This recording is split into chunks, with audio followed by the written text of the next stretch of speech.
এই গাছটির নাম হচ্ছে টইলার্স। এই গাছটির নাম হচ্ছে টইলার্স। এরপরে যে এই গাছটি দেখতে পাচ্ছেন চমৎকার একটি গাছ, এই গাছটি আরও বড় হয় এবং ফুলও হয়। এটি হচ্ছে ছোট জাত। এই গাছটির নাম হচ্ছে টগর গাছ। এটাকে তো আপনারা সবাই চিনেন, এটাকে ঝাউ গাছ বলা হয় ঢাকাতে, ঝাউ গাছ। আর এটা হচ্ছে ওই সেম টইলার্স, টইলার্স। তারপর এদিকে দেখতে পাচ্ছেন কয়েকটা গাছ, এগুলো হচ্ছে আনারস। এটা আনারস। আর ওই যে ওইটা যেটা দেখতে পাচ্ছেন এটা হচ্ছে চায়না জবা। এটা চায়না জবা, এটা ভালোভাবে দেখাও। চায়না জবাটা, এটা চায়না জবা।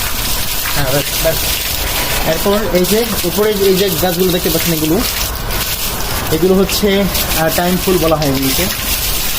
এই যেগুলো সব টাইম ফুল। আর এই যে এই ফুলটা দেখতে পাচ্ছেন, এই যে চমৎকার ফুল হচ্ছে এই যে এগুলো, এই গাছটা, এটাকে বলা হয়